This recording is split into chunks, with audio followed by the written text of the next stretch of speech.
Alhamdulillah, wassalatu wassalamu ala sayyidina rasulillah, sayyidina wa maulana Muhammad ibn Abdullah wa ala alihi wa sahbihi wa mawala.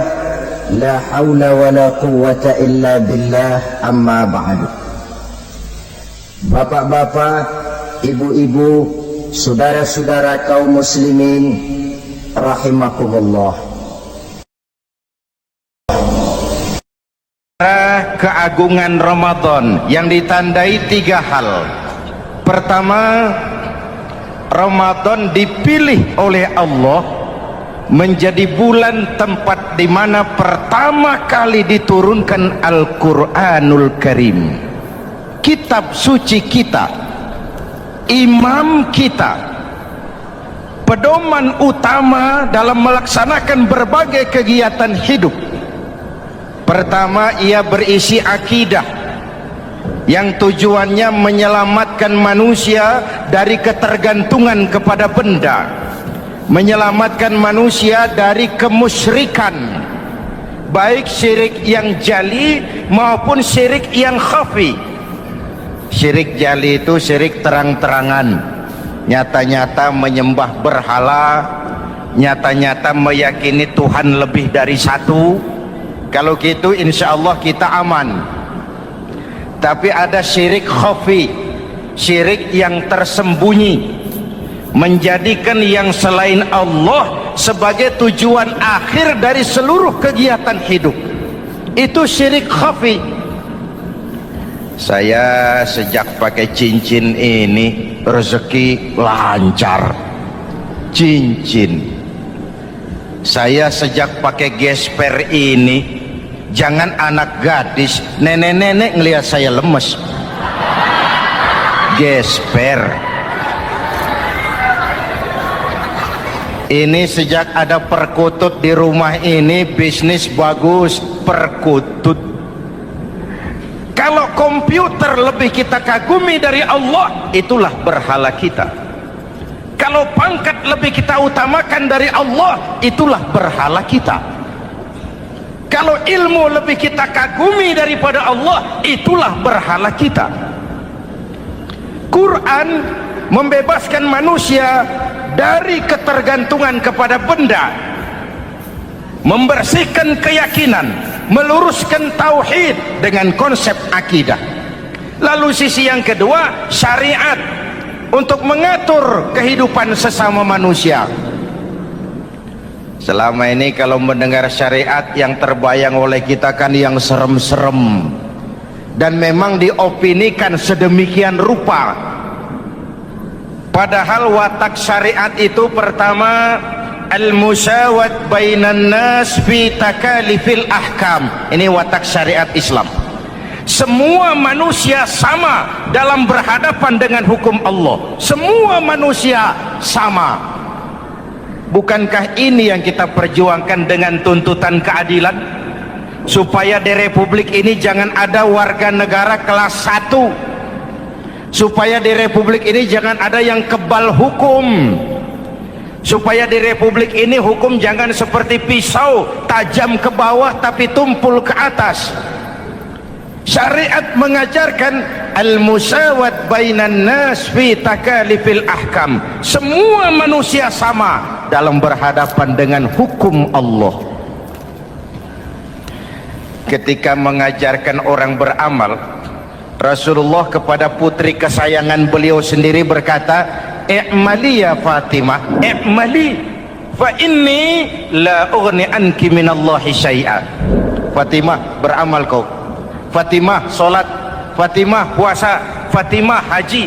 Kalau kau tidak beramal, aku ayahmu Rasulullah tidak akan sanggup membelamu di akhirat nanti. Inilah watak syariat. Tidak mentang-mentang anak kesayangan lalu ada jaminan, sudah Fat, kamu nggak sholat nggak apa-apa, nanti di akhirat ada papi. Tidak. Semua manusia sama dalam berhadapan dengan hukum.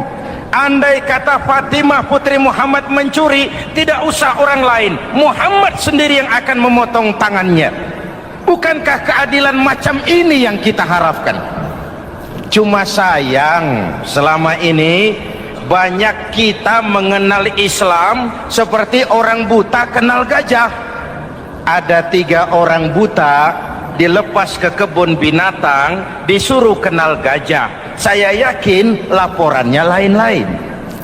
Orang buta pertama bilang, Pak, gajah tipis lebar kayak kipas. Kenapa? Dia baru pegang telinganya. Orang buta kedua ngotot, goblok itu Pak. Yang betul saya, gajah kecil panjang kayak ular. Kenapa? Yang dia pegang ekornya. Orang buta ketiga lebih marah, dua-duanya tolol Pak. Yang betul itu saya, gajah tinggi besar seperti pohon kelapa. Karena yang dia pegang kakinya. Beginilah kita mengenal Islam. Seperti orang buta kenal gajah, frame of reference, kacamata pandangannya tidak total. Baru kenal kaki gajah sudah sok tahu gajah. Baru kenal telinga gajah sudah sok kenal gajah. Kemana-mana pidato, saudara-saudara, gajah tipis lebar kayak kipas. Buat orang yang belum kenal gajah, dia menyesatkan. Buat orang yang sudah tahu gajah, senyum di kulum. Oh, kau baru kenal kupingnya kok. Begitulah kadang-kadang kita baca Quran, ayatnya yang keras. Kesannya Islam itu sangar, Islam itu sadis, Islam itu perang. Di sisi lain ada yang adem, sejuk, lalu lahir generasi feminim. Buat saya yang terpenting semua kita perlu. Rasul mengajarkan, la takun ratban fatuksara wala yabisan fatuksara. Jangan lemah, nanti kau diinjak orang, tapi jangan keras, nanti kau dipatahkan orang. Hadirin yang saya hormati, lalu syariat juga punya tadrij fit tasri, tahapan dalam melaksanakan syariat. Oleh karena itu Ramadan yang keagungannya ditandai dengan turunnya Al-Quran harus jadi momentum kembalinya kita kepada Al-Quran. Quran itu imam, kita ini makmum. Saya mau tanya, imam ikut makmum apa makmum ikut imam? Makmum ikut imam apa imam ikut makmum? Makmum ikut imam. Kalau Quran imam dan kita makmum, kita ikut Quran, jangan Quran diminta ikut kita. Imam ruku, kita ruku. Imam sujud, kita sujud. Imam i'tidal, kita i'tidal. Ke barat kata Quran, ke barat kita berangkat. Ke timur kata Quran, ke timur kita menuju. Halal kata Quran, ambil. Haram menurut Quran, tinggalkan. Kalau dia imam dan kita adalah makmum, mari berimam kepada Al-Quranul Karim. Yang kedua, keagungan Ramadan ditandai dengan perintah melaksanakan ibadah puasa. Para ulama menyebut puasa itu ibadah sirriyah, ibadah rahasia, ibadah abstrak, tidak ada unsur sugesti. Kalau kita sholat, orang lihat. Kita sedekah, orang tahu. Kita pergi haji, satu kampung nganter. Kita puasa, cuma kita dan Allah. Pura-pura sholat, ketahuan Pak. Pura-pura sedekah, nggak bisa dong, apa yang disedekahin. Pura-pura haji, kemana perginya? Tapi pura-pura puasa, gampang. Keluar rumah, bibir lap yang kering, jalan lemesin dikit, ada angin miring, lemes amat puasa. Sirriyah, abstrak. Ibadah lain bisa dinilai, wah itu teman kita sodakohnya berani ya. Kok tahu kamu? Kelihatan dari jumlahnya. Itu sholatnya khusyuk ya. Kok ngerti kamu? Kelihatan dari geraknya. Tetangga sebelah itu rasa-rasanya hajinya mabrur ya. Kok ngerti kamu? Kelihatan dari tingkah lakunya setelah pulang haji. Kalau yang sebelah lagi itu haji tomat. Di Mekah tobat sampai kampung kumat. Ibadah lain kelihatan bisa dinilai, tapi puasa tidak bisa dinilai. Belum pernah saya dengar orang bilang, teman kita puasanya mantap betul ya. Kok tahu kamu? Beludah terus. Nggak ada hubungannya. Oleh karena puasa ibadah sirri, ibadah abstrak, maka yang terbentuk dari ibadah ini pertama keikhlasan. Ini sikap hidup yang paling penting. Orang lain mau puji atau tidak bukan soal, orang lain mau dengar atau tidak bukan soal. Ini urusan saya dengan Allah. Dari ibadah sirri seperti ini terbentuk keikhlasan, dan itu penting. Ikhlas. Saya menyantuni yatim bukan karena disorot TV, bukan karena masuk majalah, bukan karena dimuat koran, karena Allah. Berpakaian ikhlas. Saya berpakaian ini karena perintah Allah menutup aurat, bukan karena tuntutan Ramadan. Kalau cuma tuntutan Ramadan, Ramadan saja bagus busana muslim. Selesai Ramadan kembali pusar merajalela. Menerima jabatan ikhlas, ini amanah dari Allah. Jabatan adalah alat untuk mengabdi, bukan cuma alat yang melahirkan kekuasaan dan fasilitas.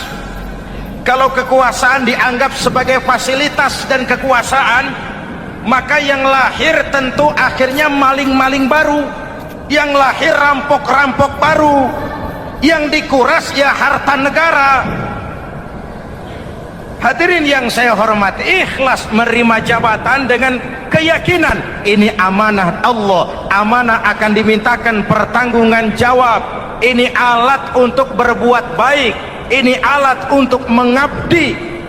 Kalau cuma digambarkan kekuasaan jabatan sebagai kekuasaan dan fasilitas, itu yang lalu banyak melahirkan rampok-rampok baru. Betul?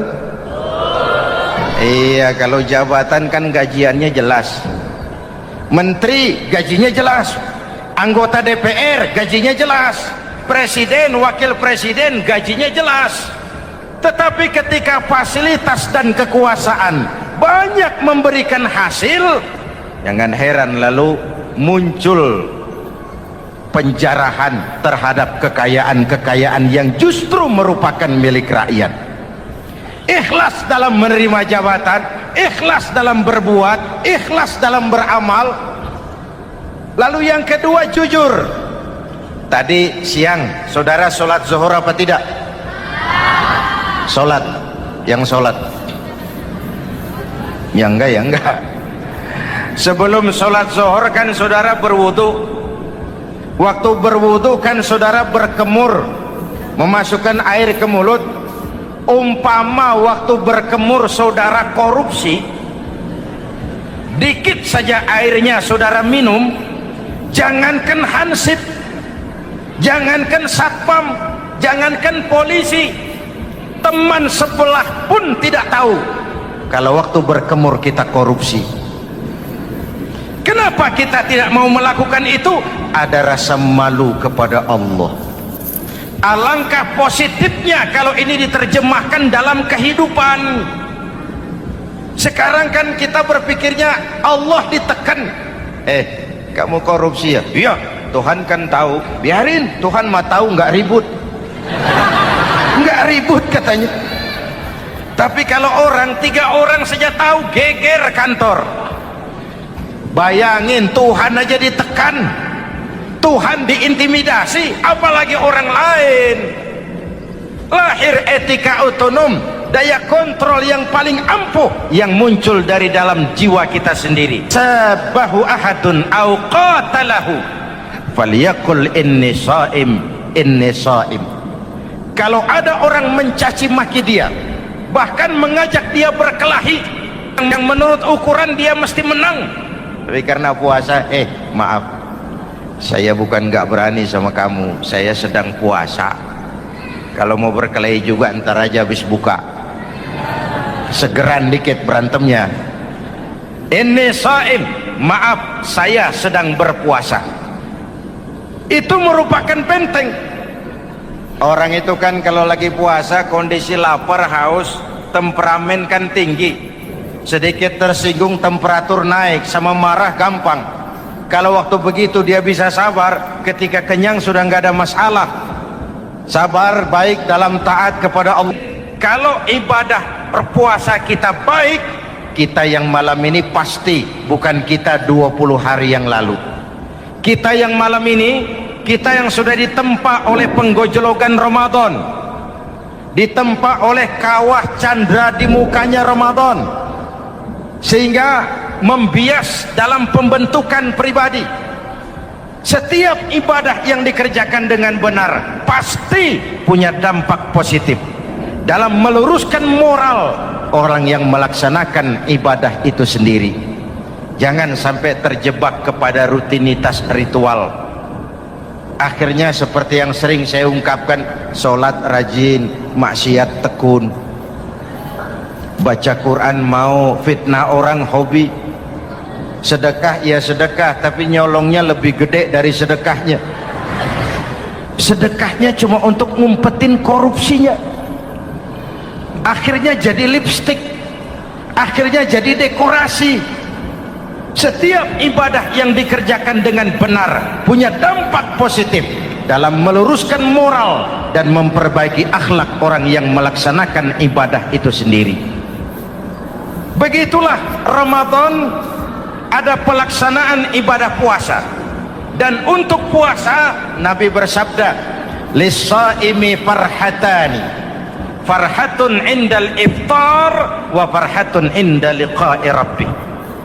Buat orang yang berpuasa ada dua kegembiraan yang tidak dimiliki oleh yang tidak melaksanakan puasa. Dua kegembiraan. Pertama, farhatun indal iftar, kegembiraan menjelang saat-saat berbuka. Hati itu besar, rasa optimisme, padahal bukanya cuma sama tempe, sama tahu, sama ikan asin. Tapi entah makin dekat maghrib hati makin berbunga, ada kebahagiaan yang tidak bisa diceritakan. Allahumma lakasumtu, ya Allah hari ini saya laksanakan perintahmu, saya lawan rasa nafsu, saya tempuh lapar, haus, saya tunaikan semua ini. Itu kegembiraan yang puasa. Yang kedua, wa farhatun inda liqa'i rabbih, kegembiraan kedua nanti di akhirat pada saat bertemu dengan Allah subhanahu wa ta'ala. Masuk surga nikmat, bertemu Allah jauh lebih nikmat. Hadirin yang saya hormati, bahkan di surga ada sebuah pintu yang khusus disiapkan bagi orang-orang yang melaksanakan puasa. Tidak bisa masuk ke pintu itu kecuali orang yang puasa. Dan pintu itu disebut pintu Rayyan, Babur Rayyan, pintu Rayyan yang hanya boleh dimasuki orang-orang yang melaksanakan ibadah puasa. Hadirin, lalu yang berikutnya ibadah puasa ganjarannya abstrak. Kalau ibadah lain kita bisa lihat itu, sholat berjamaah pahalanya begini, haji kalau mabrur pahalanya begitu, sedekah pahalanya begini. Puasa Allah cuma bilang as-siyamu li wa ana ajzibi, puasa untukku dan aku yang membalasnya. Berapa besar balasan Allah tidak diberitahu. Artinya apa? Kalau saudara kerja, mandor bilang, mas kau kerja sama saya, gajimu sebulan 5 juta, ketahuan sebulan 5 juta, kita kan bisa kong kalingkong, ada mandor rajin, tidak ada mandor kendor, pokoknya jatah 5 juta. Tapi kalau mandor cuma bilang, mas kau kerja sama aku, soal gajimu nanti aku yang atur, berapa besarnya nggak dikasih tahu. Aturan seperti ini harusnya membuat kita kerja lebih hati-hati. Sebab apa? Mungkin gaji kita sama saja 5 juta kalau kerja biasa-biasa, mungkin jauh lebih besar kalau pekerjaan memuaskan, mungkin tidak digaji sama sekali kalau pekerjaan sembarangan. Tidak dijelaskannya gambaran pahala puasa menjadi sugesti untuk melaksanakan ibadah puasa ini dengan sebaik-baiknya. Hadirin yang saya cintai, yang ketiga soal keagungan Ramadan ini. Di dalam bulan Ramadan ada satu malam yang bobotnya khairun min alfi syahrin. Satu malam tapi lebih baik daripada 1000 bulan, yang kita kenal dengan malam Qadar atau Lailatul Qadar. Sementara itu adanya pada sepertiga yang akhir dari bulan Ramadan, terutama di malam-malam ganjil. Di negeri kita lihat terjadi pergeseran nilai. Awal-awal Ramadan, minggu pertama, pasar sepi, masjid ramai, full house, meledak. Betul? Padahal Rasul memberikan contoh, kalau sudah masuk sepertiga yang akhir Ramadan, beliau sing-singkan lengan baju, hamparkan sajadah, lebih banyak di masjid daripada di rumah. Itu baginda Rasul. Sing-singkan lengan baju, hamparkan sajadah, lebih banyak di masjid daripada di rumah. Hadirin yang saya hormati, di situ makna meraih kemenangan. Karena itu lebaran lain dengan Idul Fitri. Lebaran siapa saja boleh ikutan, tapi Idul Fitri milik orang yang melaksanakan ibadah Ramadan dengan baik. Nah, saya kembali kepada Lailatul Qadar. Semua kita, kecil atau besar, sengaja atau tidak, khilaf atau terpaksa, pasti punya yang namanya dosa.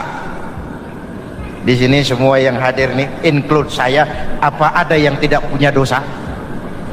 Ayo, jujur. Apa ada di antara kita di sini yang nggak punya salah? Apa ada yang nggak punya dosa? Setiap kita, kecil, besar, sedikit, banyak, terlupa, terpaksa, pasti punya salah. Sekarang kalau mau hitung dagang, kita diberi umur 65, 40 tahun penuh dosa, lalu taubat 25 tahun. Menurut neraca hukum dagang belum seimbang. Dosa 40 tahun ditebus taubat 25 tahun menurut neraca hukum dagang. Untung Allah tidak dagang-dagangan kepada kita. Di Ramadan ini Allah ngobrol pahala. Di Ramadan ini Allah membuka pintu rahmah yang seluas-luasnya. Sampai-sampai ada hadis qudsi, "Lau amiltumul khataya hatta mala'atis sama thumma nadimtum fataballahu alaikum."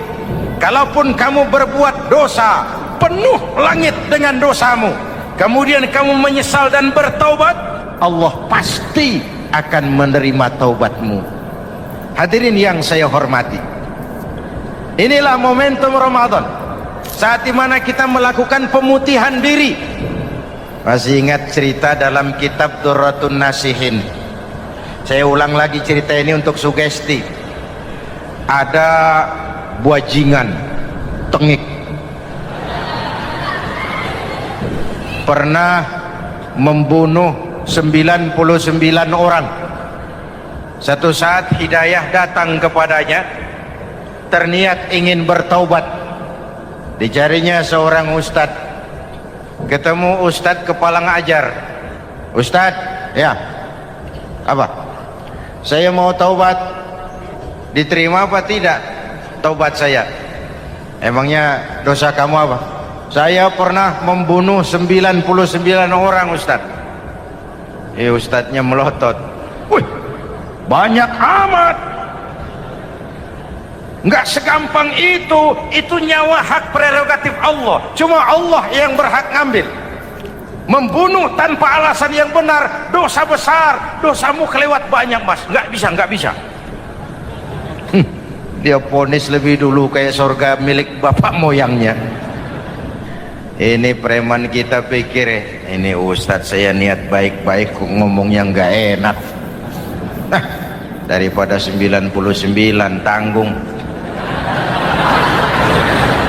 saya lempengin aja nih urusan dah. Dibabat lagi ustadz, tamat, selesai. pas cepet. Niat taubatnya masih terus. Dia mengembara sampai ketemu seorang ustadz yang bijak. Waalaikumsalam Ustaz. Assalam. Ada apa? Ustaz, saya mau taubat, diterima apa enggak sih? Oh, sebelum mentari terbit dari sebelah barat, sebelum nafasmu sampai di tenggorokan, Allah akan menerima taubatmu. Boleh jadi dosamu besar, tapi ampunan Allah lebih besar dari dosamu. Begitu Ustaz. Iya. Cuman ngomong-ngomong, dosamu apa sih? Ustaz, saya sih tadinya cuma bunuh 99 orang. Terus ada Ustaz ngomongnya nggak enak, jadi saya cukupin 100. Oh, taubatmu diterima asal benar-benar. Cuma begini saja, kampungmu kampung brengsek tuh, lingkunganmu nggak sehat. Kalau kau pulang ke sana lagi, niat taubatmu bisa lentur dan luntur. Kamu pindah saja, hijrah ke kampung lain yang lebih baik. Baik Ustaz, terima kasih. Wah, ngepak koper, pindah. Belum sampai ke kampung yang dituju, ajal datang merenggut nyawa. Ketika ruh keluar dari jasad, ini malaikat rahmah dengan malaikat azab rebutan. Kata malaikat rahmah, ini jatah saya. Orang ini sudah taubat, tempatnya di surga. Kata malaikat azab, nanti dulu. Taubat si taubat, 100 bagaimana urusannya? Bertengkar. Akhirnya Allah mengutus malaikat Jibril, kau adili. Kata Jibril, ukur sajalah mana yang lebih dekat, kampung yang dituju atau kampung yang ditinggalkan. Ketika diukur, kampung yang dituju lebih dekat dari kampung yang ditinggalkan. Kata Jibril, dia jatah malaikat rahmah, taubatnya diterima Allah. Nah, kalau mendengar riwayat seperti ini, jangan diartikan bahwa untuk taubat mesti membunuh 100 orang. Ini harus diartikan bagaimanapun besar dosa dan kesalahan yang kita lakukan, jangan putus asa dari rahmat Allah. Sebaliknya, bagaimanapun banyak kebaikan yang kita kerjakan, jangan puas hati dan sombong diri. Kita belum tahu akhir perjalanan hidup ini. Kita hanya berbuat dan berbuat. Kepastian itu haknya Allah. Ada yang masuk neraka karena menyiksa kucing. Ada yang masuk surga walaupun sudah membunuh 100 orang. Bahkan kalau nanti saudara di surga ketemu orang-orang soleh, saudara nggak usah kaget, itu memang tempatnya di surga. Saudara akan kaget nanti kalau di surga ketemu pelacur. Pelacur masuk surga. Penasaran, saudara samperin, Mbak Yu. Iya Mas, sampean ada di sini, apa Allah nggak salah wesel ini? Iya Mas, saya ini ada di surga sini. Padahal waktu di dunia dulu saya ini siapa Mas tahu kan? Mas juga langganan kan waktu itu.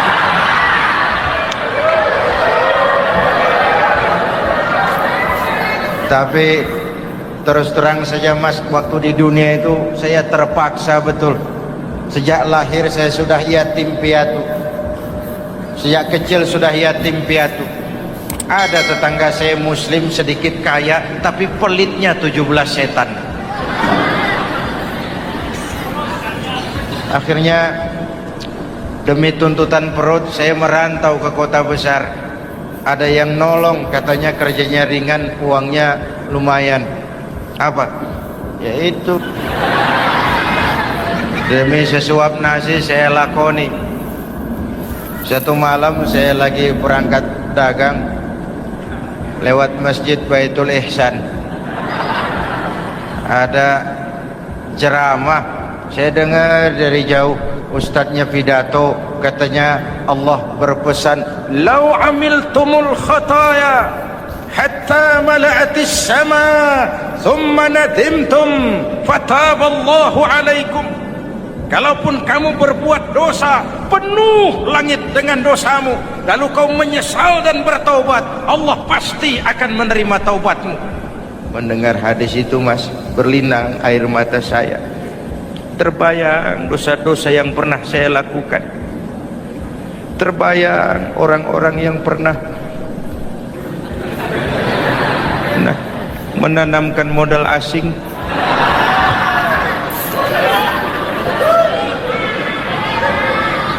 Dikala itu hidayah datang, saya niat taubat pulang kampung mas, mudik, lagi ngepak koper mau mudik, tamu datang, saya bilang mulai malam ini saya berhenti dagang. Taubat saya sebenar-benarnya, taubat saya diterima Allah, walaupun mampir dulu, transit dulu di tempat lain, akhirnya saya sampai juga ke sini. Inilah Ramadan. Orang baik bukan orang yang tidak pernah salah, karena tidak ada orang yang tidak pernah salah. Orang baik kalau dia berbuat salah, dia segera sadar, dijadikannya sebagai pelajaran untuk tidak diulanginya lagi di masa yang akan datang. Maka Nabi berpesan, tuba liman syaghalahu aibuhu an uyubin nas.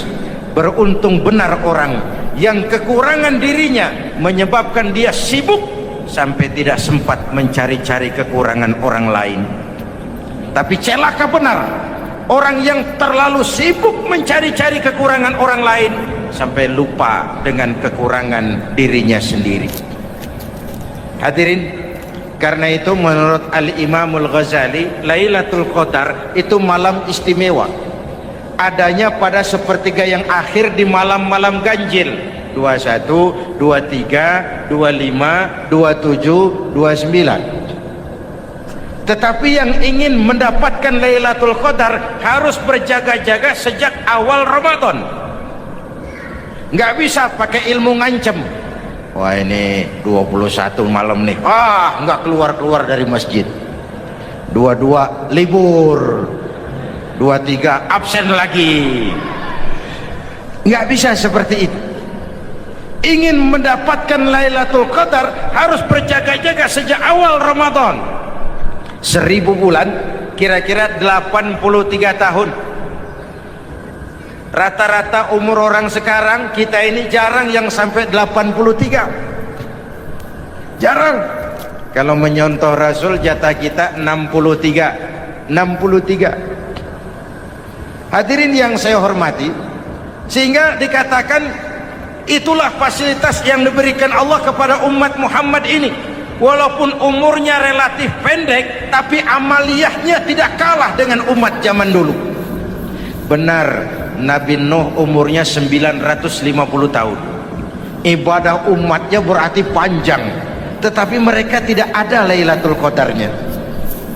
Benar, Nabi Adam umurnya panjang, 2000 tahun, umatnya rata-rata sekian, tetapi tidak ada nilai tambah yang diberikan Allah kepada mereka.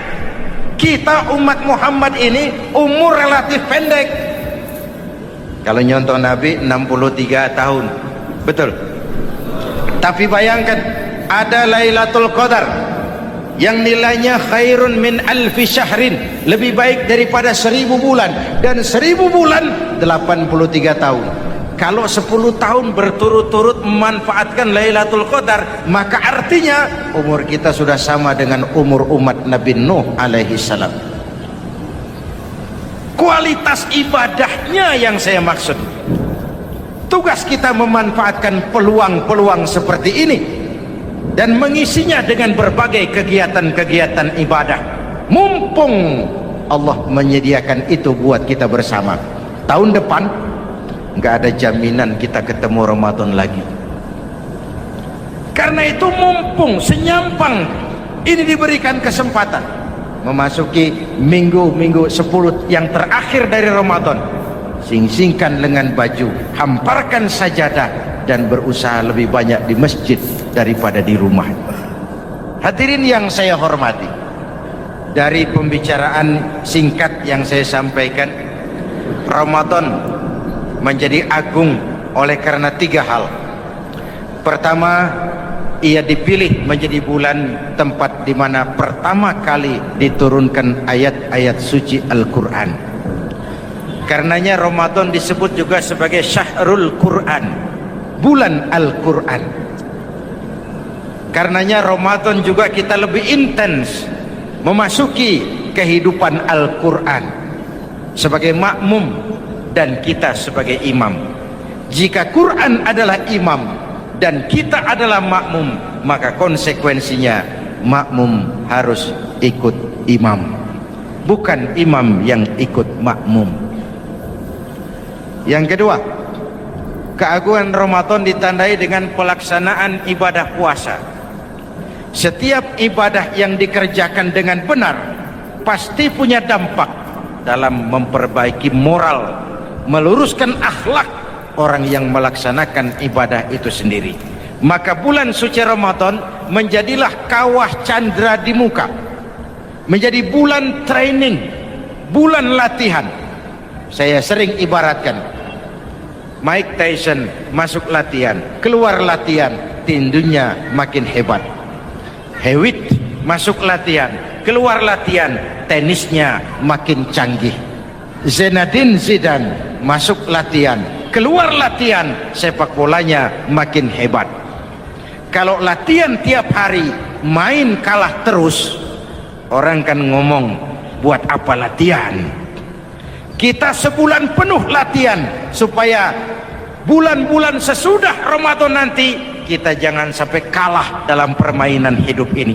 Hidup ini kan permainan. Ada yang sekarang ini main sebagai pedagang, main sebagai pejabat, main sebagai pengusaha, main sebagai seniman. Hidup ini permainan. Wa mal hadhil hayatud dunya illa lahwun wa la'ib. Ini cuma permainan. Senarionya sudah ditetapkan oleh sang sutradara Allah Azza wa Jalla. Ini permainan saja. Maka bermainlah sesuai dengan aturan main, karena hidup memang permainan. Tapi jangan main-main. Walaupun ini permainan, bermainlah dengan benar. Jangan main-main. Kalau main-main, kalah. Sepak bola permainan, main-main kalah. Bulu tangkis permainan, main-main kalah. Hidup ini permainan, main dengan benar, main sesuai dengan aturan main, main-main kalah. Hadirin yang saya hormati, karena itu 1 bulan untuk menghadapi 11 bulan sesudahnya. Yang ketiga, ditandai keagungan Ramadan dengan ada nuzulul Quran. Diberikan Allah kepada siapa saja yang dikehendakinya.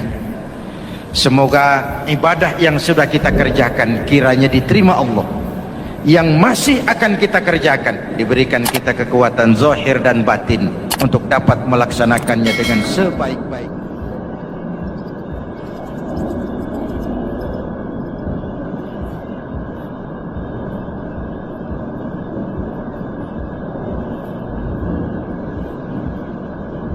Pertama, Ramadan dipilih oleh Allah menjadi bulan tempat di mana pertama kali diturunkan Al-Quranul Karim, kitab suci kita, imam kita, pedoman utama dalam melaksanakan berbagai kegiatan hidup.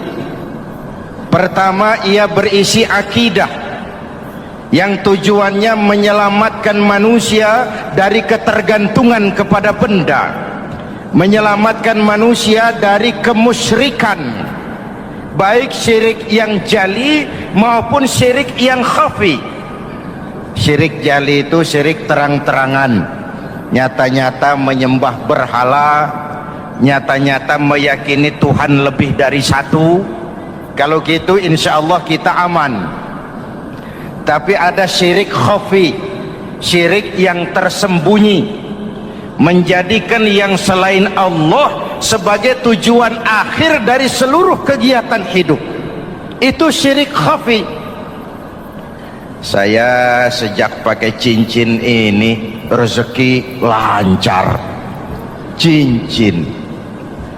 Saya sejak pakai gesper ini jangan anak gadis, nenek-nenek ngelihat saya lemes, gesper. Ini sejak ada perkutut di rumah ini bisnis bagus, perkutut. Kalau komputer lebih kita kagumi dari Allah, itulah berhala kita. Kalau pangkat lebih kita utamakan dari Allah, itulah berhala kita. Kalau ilmu lebih kita kagumi daripada Allah, itulah berhala kita.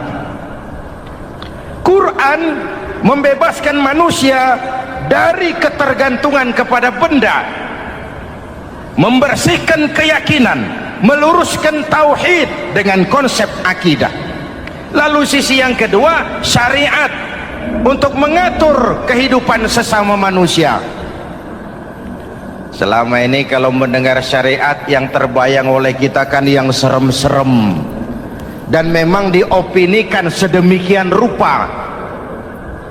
Padahal watak syariat itu pertama, al-musawat bainan nas fi takalifil ahkam. Ini watak syariat Islam. Semua manusia sama dalam berhadapan dengan hukum Allah. Semua manusia sama. Bukankah ini yang kita perjuangkan dengan tuntutan keadilan? Supaya di Republik ini jangan ada warga negara kelas 1. Supaya di Republik ini jangan ada yang kebal hukum. Supaya di Republik ini hukum jangan seperti pisau, tajam ke bawah tapi tumpul ke atas. Syariat mengajarkan al-musawat bainan nas fi takalifil ahkam. Semua manusia sama dalam berhadapan dengan hukum Allah. Ketika mengajarkan orang beramal, Rasulullah kepada putri kesayangan beliau sendiri berkata, "I'mali ya Fatimah, i'mali fa inni la ughni anki minallahi syai'a." Fatimah, beramal kau. Fatimah, salat. Fatimah, puasa. Fatimah, haji. Kalau kau tidak beramal, aku ayahmu Rasulullah tidak akan sanggup membelamu di akhirat nanti. Inilah watak syariat. Tidak mentang-mentang anak kesayangan lalu ada jaminan, sudah Fat, kamu nggak sholat nggak apa-apa, nanti di akhirat ada papi. Tidak. Semua manusia sama dalam berhadapan dengan hukum. Andai kata Fatimah putri Muhammad mencuri, tidak usah orang lain, Muhammad sendiri yang akan memotong tangannya. Bukankah keadilan macam ini yang kita harapkan? Cuma sayang, selama ini banyak kita mengenal Islam seperti orang buta kenal gajah. Ada 3 orang buta dilepas ke kebun binatang, disuruh kenal gajah. Saya yakin laporannya lain-lain. Orang buta pertama bilang, "Pak, gajah tipis lebar kayak kipas." Kenapa? Dia baru pegang telinganya. Orang buta kedua ngotot, "Goblok itu Pak. Yang betul saya, gajah kecil panjang kayak ular." Kenapa? Yang dia pegang ekornya. Orang buta ketiga lebih marah, dua-duanya tolol Pak. Yang betul itu saya, gajah tinggi besar seperti pohon kelapa. Karena yang dia pegang kakinya. Beginilah kita mengenal Islam. Seperti orang buta kenal gajah, frame of reference, kacamata pandangannya tidak total. Baru kenal kaki gajah sudah sok tahu gajah. Baru kenal telinga gajah sudah sok kenal gajah. Kemana-mana pidato, "Saudara-saudara, gajah tipis lebar kayak kipas." Buat orang yang belum kenal gajah, dia menyesatkan. Buat orang yang sudah tahu gajah, senyum di kulum. "Oh, kau baru kenal kupingnya kok." Begitulah kadang-kadang kita baca Quran, ayatnya yang keras. Kesannya Islam itu sangar, Islam itu sadis, Islam itu perang. Di sisi lain ada yang adem, sejuk, lalu lahir generasi feminim. Buat saya yang terpenting semua kita perlu. Rasul mengajarkan, "La takun ratban fatuksara wa la yabisan fatuksara." jangan lemah, nanti kau diinjak orang, tapi jangan keras, nanti kau dipatahkan orang. Hadirin yang saya hormati, lalu syariat juga punya tadrij fit tasri', tahapan dalam melaksanakan syariat. Oleh karena itu Ramadan yang keagungannya ditandai dengan turunnya Al-Quran harus jadi momentum kembalinya kita kepada Al-Quran. Quran itu imam, kita ini makmum. Saya mau tanya, imam ikut makmum apa makmum ikut imam? Makmum ikut imam apa imam ikut makmum? Makmum ikut imam. Kalau Quran imam dan kita makmum, kita ikut Quran, jangan Quran diminta ikut kita. Imam ruku, kita ruku. Imam sujud, kita sujud. Imam i'tidal, kita i'tidal. Ke barat kata Quran, ke barat kita berangkat. Ke timur kata Quran, ke timur kita menuju. Halal kata Quran, ambil. Haram menurut Quran, tinggalkan. Kalau dia imam dan kita adalah makmum, mari berimam kepada Al-Quranul Karim. Yang kedua, keagungan Ramadan ditandai dengan perintah melaksanakan ibadah puasa. Para ulama menyebut puasa itu ibadah sirriyah, ibadah rahasia, ibadah abstrak, tidak ada unsur sugesti. Kalau kita sholat, orang lihat. Kita sedekah, orang tahu. Kita pergi haji, satu kampung nganter.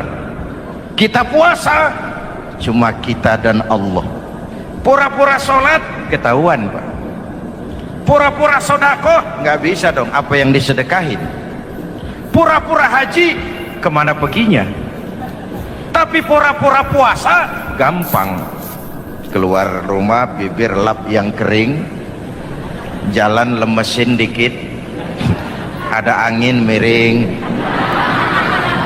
lemes amat puasa.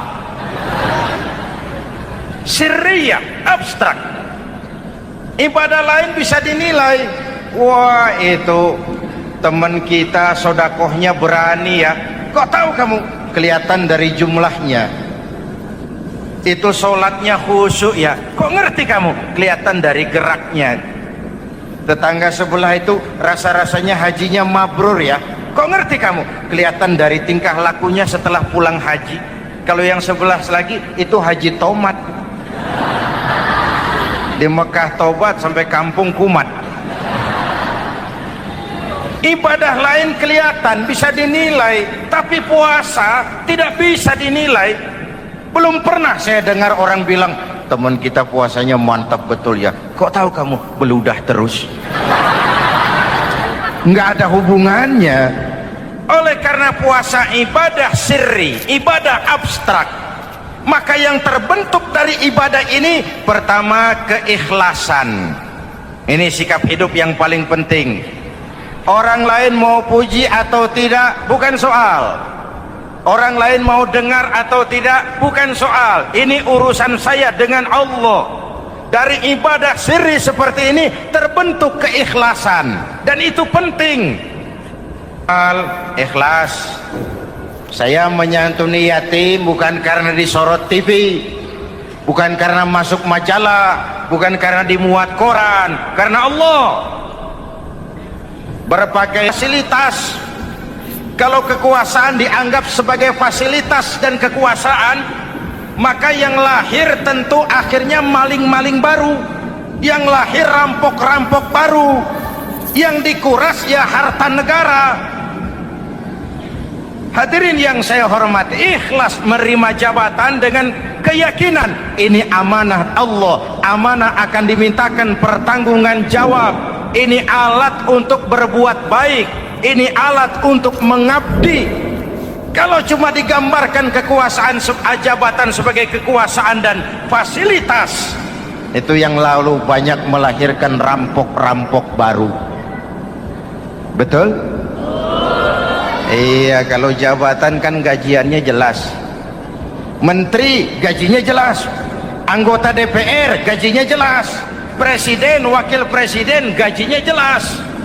Tetapi ketika fasilitas dan kekuasaan banyak memberikan hasil, jangan heran lalu muncul penjarahan terhadap kekayaan-kekayaan yang justru merupakan milik rakyat. Ikhlas dalam menerima jabatan, ikhlas dalam berbuat, ikhlas dalam beramal. Lalu yang kedua, jujur.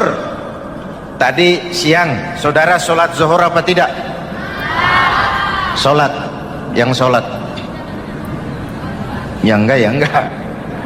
Sebelum sholat zuhur kan saudara berwudu. Waktu berwudu kan saudara berkemur, memasukkan air ke mulut. Umpama waktu berkemur saudara korupsi, dikit saja airnya saudara minum, jangankan hansip, jangankan satpam, jangankan polisi, teman sebelah pun tidak tahu kalau waktu berkemur kita korupsi. Kenapa kita tidak mau melakukan itu? Ada rasa malu kepada Allah. Alangkah positifnya kalau ini diterjemahkan dalam kehidupan. Sekarang kan kita berpikirnya Allah ditekan. Kamu korupsi ya? Iya, Tuhan kan tahu. Biarin, Tuhan mah tahu, nggak ribut. Nggak ribut katanya. Tapi kalau orang, 3 orang saja tahu, geger kantor.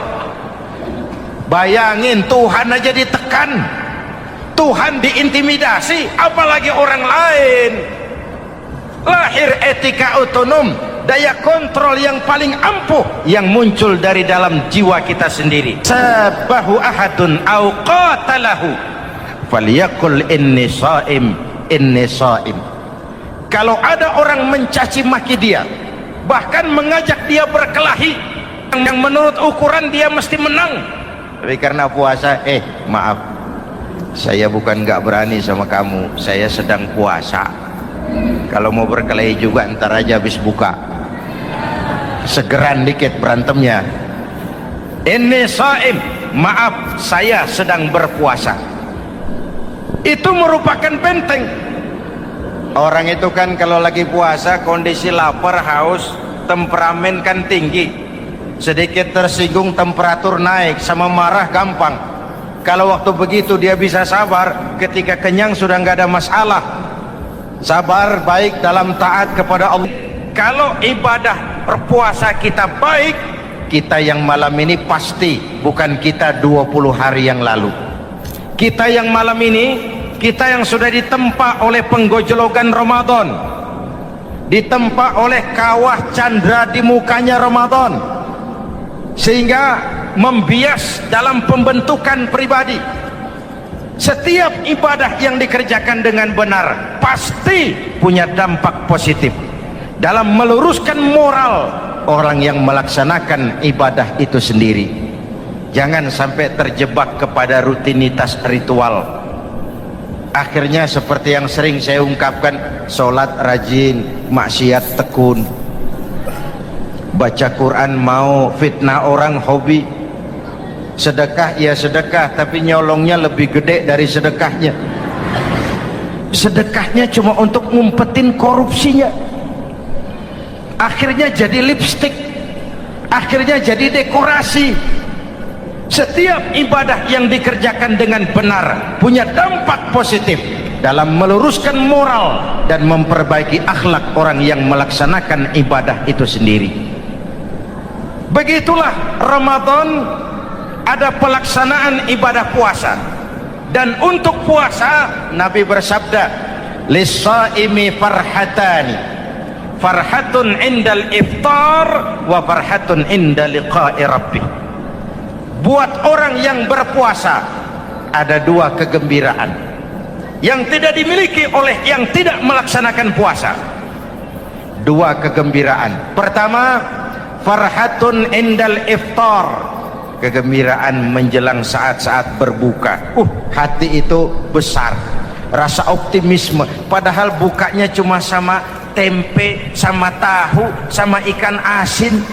Tapi entah makin dekat maghrib hati makin berbunga, ada kebahagiaan yang tidak bisa diceritakan. Allahumma laka sumtu, ya Allah hari ini saya laksanakan perintahmu, saya lawan rasa nafsu, saya tempuh lapar, haus, saya tunaikan semua ini.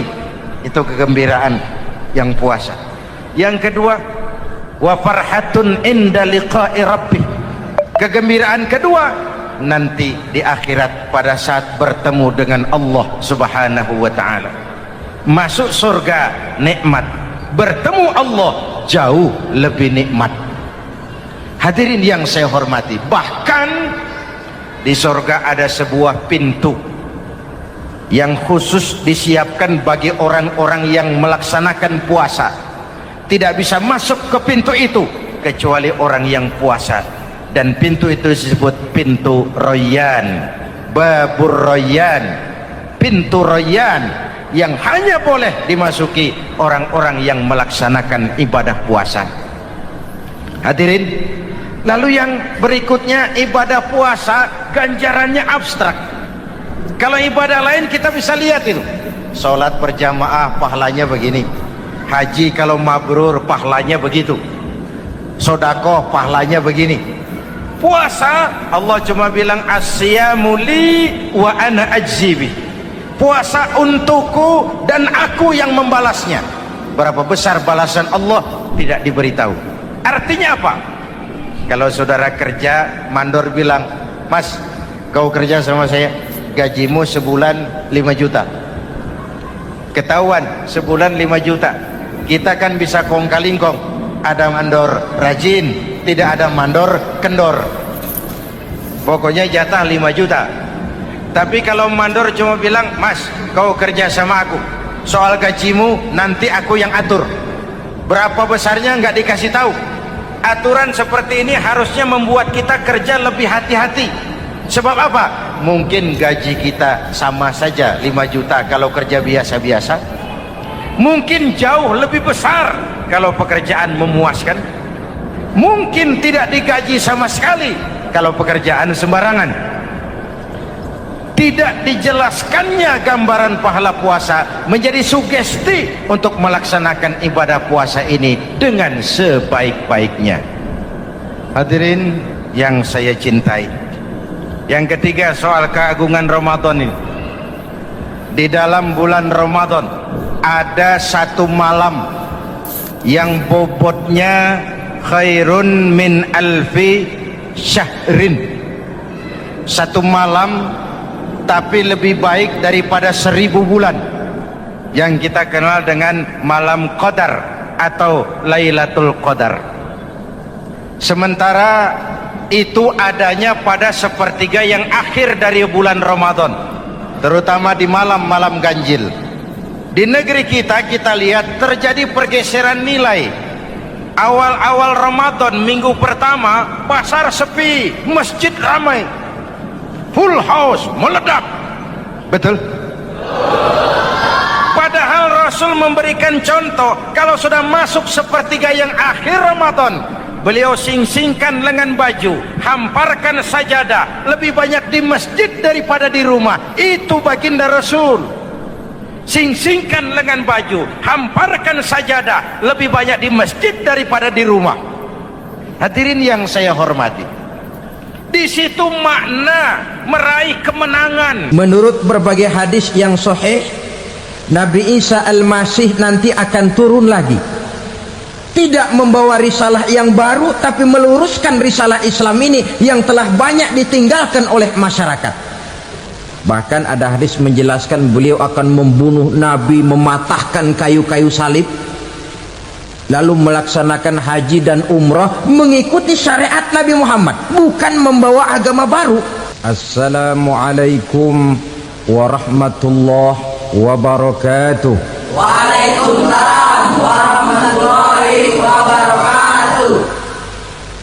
Alhamdulillah, wassalatu wassalamu ala sayyidina Rasulillah, sayyidina wa maulana Muhammad ibn Abdullah wa ala alihi wa sahbihi wa mawala, la hawla wa la quwwata illa billah, amma ba'du.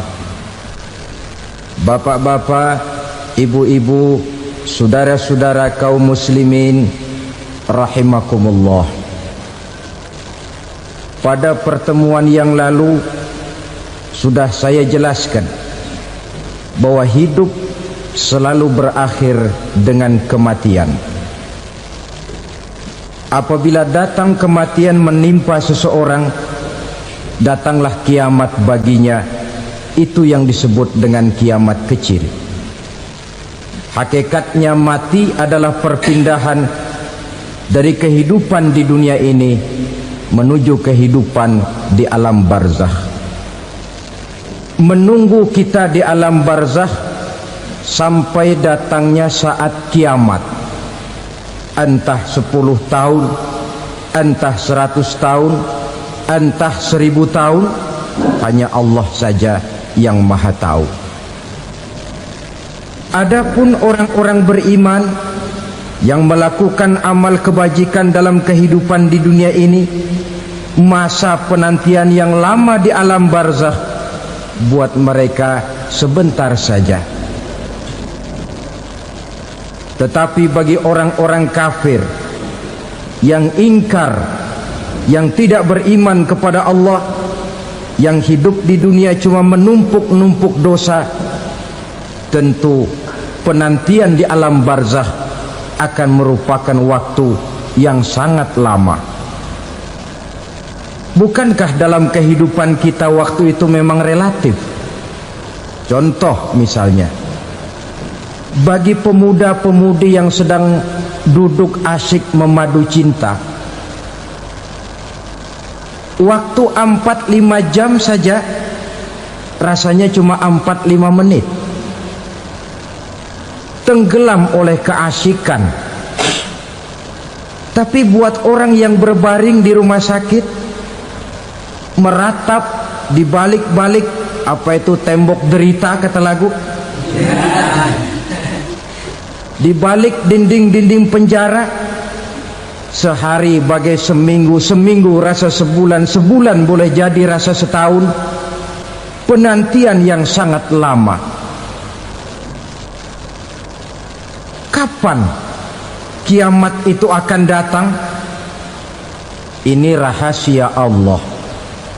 Jangankan kita yang orang awam, baginda Nabi sendiri tidak diberitahu oleh Allah kapan kiamat itu akan terjadi.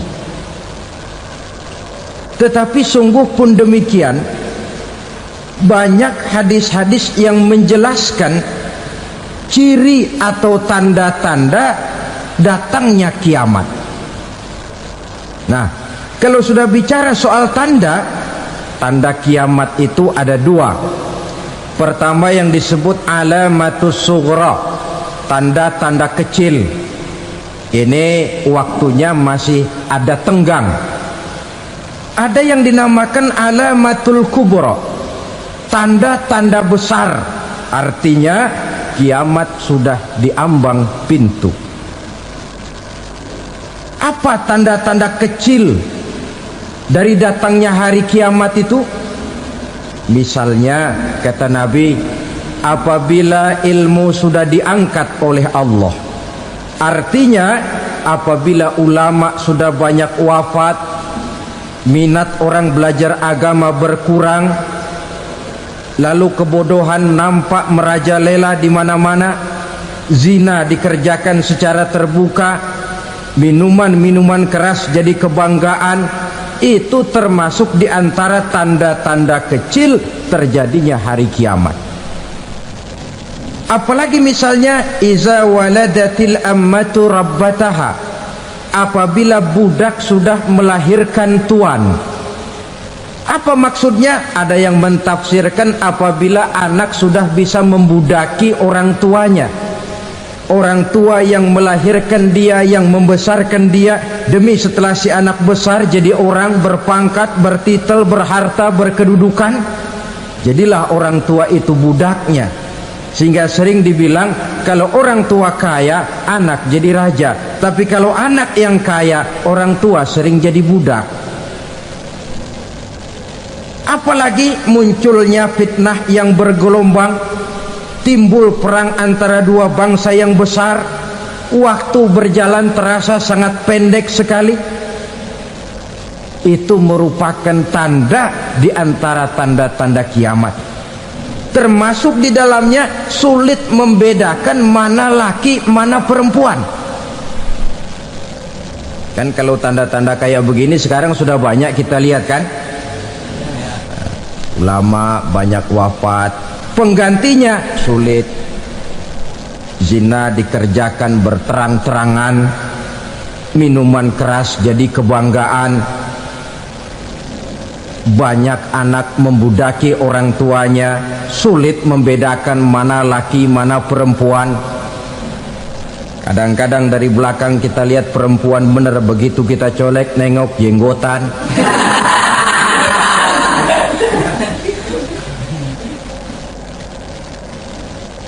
Ini termasuk tanda-tanda kecil, masih ada tenggang sampai akan terjadinya kiamat itu. Nah, yang dimaksud dengan tanda-tanda besar, ini tanda besar artinya kiamat sudah di ambang pintu. Pertama, matahari terbit dari sebelah barat. Apabila matahari sudah terbit dari arah sebelah barat, tertutuplah sudah pintu taubat. Bersabda Nabi kita, la taqumus sa'atu hatta tatlu'a syamsu min maghribiha. Tidak akan datang hari kiamat sampai matahari terbit dari arah sebelah barat. Wa iza tala'at, manakala matahari telah terbit dari arah sebelah barat, wa ra'ahan nasu, manusia banyak menyaksikan itu, amanu ajma'un, mereka pun lalu beriman. Yang tadinya kafir, yang tadinya ingkar, yang tadinya membangkang, setelah melihat matahari terbit dari sebelah barat, buru-buru beriman, berlomba-lomba mengucap 2 kalimat syahadat. Tapi apa yang terjadi? Kata Nabi, wadzalika hina la yanfa'u nafsan imanuha lam takun amanat min qabl. Hari itu adalah hari yang iman sudah tidak berguna lagi bagi seseorang apabila sebelumnya memang dia tidak pernah beriman.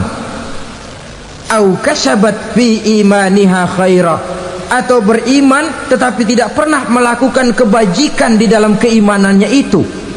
Hari yang sudah kasib, hari yang sudah terlambat, beriman tidak akan ada gunanya lagi. Ini pelajaran buat kita. Sebelum sang surya terbit dari sebelah barat, sebelum nafas sampai di tenggorokan, artinya pintu taubat masih terbuka. Kalau 2 hal itu sudah terwujud, nafas sudah sampai di kerongkongan atau matahari sudah terbit dari arah sebelah barat, tertutuplah sudah pintu taubat. Tak ada lagi gunanya pangkat, jabatan, harta, bahkan beriman pun dalam suasana macam itu. Too late, kata orang Kulon. Sudah terlambat. Matahari terbit dari arah sebelah barat. Itu tanda besar, artinya kiamat sudah di ambang pintu. Lalu apalagi tanda besar? Munculnya Dajjal. Dajjal artinya pendusta-pendusta yang menyesatkan manusia. Ada 2 macam Dajjal, saudara. Ada Dajjal kecil, ini Dajjal kelas teri. Kalau ini sejak zaman Rasulullah sudah ada itu. Tiap zaman ada. Di zaman Rasulullah misalnya ada yang bernama Aswad al-Unsi dari Yaman, ada yang namanya Musailamah al-Kazzab dari Yamamah, ada yang namanya Ibnu Sayyad dari Madinah. Ini Dajjal di zaman Rasul. Musailamatul Kazzab memproklamirkan diri jadi nabi, dia di zaman Rasul masih hidup. Ini Dajjal zaman Nabi. Di zaman sahabat muncul Dajjal. Di zaman kita sekarang ini Dajjal pun gentayangan. Dajjal kelas teri. Kerjanya mendustakan manusia, menyesatkan manusia, memalingkan manusia dari jalan yang benar dan diridhoi oleh Allah Subhanahu wa ta'ala. Adapun yang merupakan tanda besar dari datangnya kiamat, dajjal-dajjal kelas kakap, pembohong-pembohong besar yang menyesatkan masyarakat manusia berpaling dari jalan Allah mengikuti jalan mereka. Apa sih ciri dajjal itu? Kata Nabi dalam hadis Bukhari Muslim, inna dajjala, sesungguhnya yang namanya dajjal itu yakhruju, satu saat akan muncul mendekati hari kiamat. Wa inna ma'ahu ma'an, si dajjal ini membawa air, wa naran, dan juga membawa api. Dua simbol, di tangan yang satu dia bawa air, di tangan yang satu dia bawa api. Wa ammal ladzi yarahu an-nasu ma'an fanarun, adapun yang orang banyak lihat air, hakikatnya adalah api. Yang dilihat api, hakikatnya adalah air. Oleh sebab itu, kalau api yang ditawarkan, ambillah air. Kalau air yang ditawarkan, pilihlah api. Maksudnya apa ini? Ini bahasa simbol, saudara-saudara. Dajjal bicaranya seolah-olah untuk kepentingan manusia, menawarkan surga. Surga yang dia tawarkan hakikatnya neraka. Hai manusia, kalau kau mau bahagia, jangan dekat-dekat dengan agama. Solat itu tidak efektif dan efisien, tidak produktif dari segi ekonomi itu. Menghadiri majelis taklim cuma buang-buang waktu. Tahajud, tasbih, tahlil, baca Quran, apa itu? Pekerjaan mubazir saja. Hidup ini cuma sekali, masa yang cuma sekali, manfaatkan dengan sebaik-baiknya. Mumpung, dibawanya sifat mumpung tetapi dalam pengertian yang sangat negatif. Bicaranya seolah-olah untuk kepentingan manusia, tetapi sebenarnya menjerumuskan manusia. Menawarkan air tapi sebenarnya api, menawarkan api tapi hakikatnya air. Buat apa kamu sholat? Buat apa kamu bayar zakat? Buat apa kamu puasa? Surga yang dicanangkan dajjal hakikatnya neraka. Neraka yang digambarkan dajjal pada dasarnya adalah surga. Jadi memutarbalikkan fakta itu kerjaan dajjal. Yang hak jadi batil, yang batil dibilang hak, yang benar jadi salah, yang salah malah jadi benar. Tuntunan disuruh jadi tontonan, tontonan malah menjadi tuntunan. Itu pekerjaan dajjal profesinya. Zamannya Nabi Adam, dajjalnya kan iblis. Betul? Betul. Apa sih gang kerayuan iblis itu? Allah setelah menciptakan Nabi Adam kan bilang, Adam, kau dan istrimu Hawa tinggal di surga ini. Seluruh fasilitas yang ada di surga persilahkan kau nikmati. Satu yang tidak boleh, jangan coba-coba dekati pohon khuldi. Dekat saja jangan, apalagi sampai memetiknya. Datang dajjal yang namanya iblis ini. Adam, kamu tahu nggak kenapa tidak boleh makan buah khuldi? Ya nggak tahu, pokoknya saya dilarang. Bodoh kamu Dam. Khuldun artinya kekal. Kalau kamu makan itu buah, kau akan kekal di surga buat selamanya. Allah tidak kepengen, maka dilarang kamu makan buah khuldi. Kalau kau ingin kekal di surga Adam, makan saja. Saya bicara begini ini untuk kepentingan kamu Adam. Ini kan ciri-ciri dajjal. Bicaranya sih seolah-olah untuk kepentingan Nabi Adam, hakikat sebenarnya menjerumuskan Nabi Adam supaya ingkar dan melanggar larangan dari Allah Subhanahu wa ta'ala. Jadi setelah muncul dajjal, timbul kekacauan-kekacauan di masyarakat. Banyak yang terpengaruh, terpedaya dan terpesona, termasuk mereka yang memproklamirkan diri jadi nabi, mereka yang memproklamirkan diri jadi rasul di zaman sesudah Rasulullah wafat. Itu adalah dajjal-dajjal. Maka saya ingatkan, kalau di zaman kita sekarang ini ada orang ngaku jadi nabi, ada orang ngaku jadi rasul, biar bahasa Arabnya kental, Quran hafal, hadis ribuan hadis hafal, biar pakai serban sampai menyengser ke tanah, bahasa Arabnya fasih, tapi dia mengaku jadi nabi, jadi rasul, kita umat Islam wajib tidak percaya, wajib untuk tidak percaya. Itulah dajjal-dajjal zaman kita sekarang ini. Tidak mustahil mereka datang mempengaruhi orang awam supaya berpaling dari Rasulullah, mengikuti mereka. Nah, di akhir zaman nanti, mendekati hari kiamat, dajjal ini muncul, dajjal kelas kakap, menyesatkan masyarakat manusia untuk berpaling dari Islam, mengikuti seruan mereka.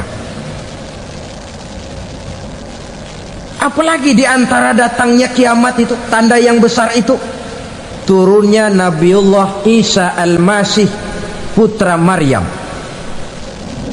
Menurut berbagai hadis yang sahih, Nabi Isa Al-Masih nanti akan turun lagi, tidak membawa risalah yang baru, tapi meluruskan risalah Islam ini yang telah banyak ditinggalkan oleh masyarakat.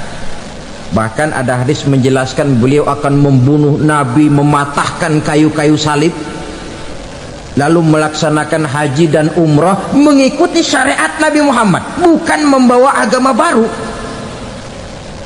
menjadi semacam mujaddid, reformer, menyelamatkan manusia dari bisikan dajjal. Bahkan ada riwayat yang menjelaskan bahwa Nabi Isa berhasil mengalahkan dajjal, mengembalikan masyarakat manusia kembali kepada ajaran Islam yang datang dari Allah, dibawa oleh Rasulullah sallallahu alaihi wasallam. Dengan kata lain, turunnya Nabi Isa bukan sebagai nabi dan rasul baru, tetapi mengikuti syariat Nabi kita Muhammad sallallahu alaihi wasallam. Saudara hadirin, ibu-ibu hadirat yang saya hormati, kemudian apalagi di antara tanda-tanda besar akan datangnya kiamat itu? Keluarnya asap atau awan. Kata Nabi, inna min asrati sa'ah duhanan yamla'u ma bainal masyriqi wal maghrib. Di antara tanda-tanda kiamat, munculnya awan antara langit dan bumi. Ini pun diperkuat dalam surah Ad-Dukhan ayat 10. Fartaqib yauma ta'ti as-sama' bidukhanin mubin fayughshan nas hadza azabun alim. Bagi orang-orang yang beriman, mereka biasa-biasa saja, tapi bagi orang kufur, datangnya asap dan awan ini merupakan azab yang kelewat pedih. Barangkali sedikit mendekati gambaran tentang azab yang pedih ini, saya ingatkan alam pikiran kita kepada peristiwa yang belum lama terjadi. Pernah dengar berita bocornya reaktor nuklir di Chernobyl, Uni Soviet? Pernah dengar? Nah, bocornya reaktor nuklir di Chernobyl yang mengakibatkan ratusan, bahkan sangat mungkin ribuan nyawa. Cuma satu reaktor. Bagaimana kalau seluruh cadangan nuklir yang dimiliki oleh para negara adik kuasa ini diledakkan? Bahkan yang konon menurut catatan, cadangan nuklir yang dimiliki bersama oleh Amerika dan Rusia sekarang ini sudah sanggup memusnahkan 6 miliar manusia, 1,5 kali lebih banyak dari jumlah manusia yang nongkrong di permukaan bumi ini. Saudara-saudara hadirin yang saya hormati, lalu saat mendekati hari kiamat, apalagi tandanya? Setelah Nabi Isa wafat, pada saat turunnya yang kedua kali,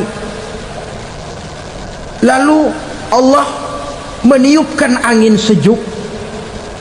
Semua orang-orang beriman, orang-orang baik wafat, sehingga penghuni bumi ini cuma tinggal lagi terdiri dari orang-orang kafir. Tidak ada lagi di bumi ini yang bisa mengucapkan Allah. Hingga dalam hadis qudsi itu ada keterangan, innallaha azza wa jalla yaqulu li Israfil. Allah pernah pesan kepada malaikat Israfil, kata Allah, Israfil, iza sami'ta qailan yaqul Allah Allah fa akhirin nafakh 40 sanatan ikraman liqailiha. Hai Israfil, apabila kau dengar di permukaan bumi masih banyak orang yang mengucapkan Allah Allah, maka tunda sangkakala kiamat itu 40 tahun. Untuk apa? Ikraman liqailiha, menghormati orang yang mengucapkan Allah Allah itu. Wah, jadi karena sekarang masih banyak yang mengucapkan Allah, besar hatilah kita, masih jauh kiamat itu. Tapi jangan lupa, kiamat pribadi, kiamat kecil itu yang gak kita sangka-sangka. Ajal datang mencabut nyawa, itu kiamat pribadi. Dan itu yang pasti kita hadapi. Dan itu yang membuat kita tidak boleh bersikap main-main di dalam kehidupan sekarang ini. Saudara hadirin yang saya hormati, tidak ada lagi orang-orang muslim. Seluruh penduduk dunia ini kafir. Lalu terciptalah struktur sosial yang berlandaskan prinsip hidup semau gue.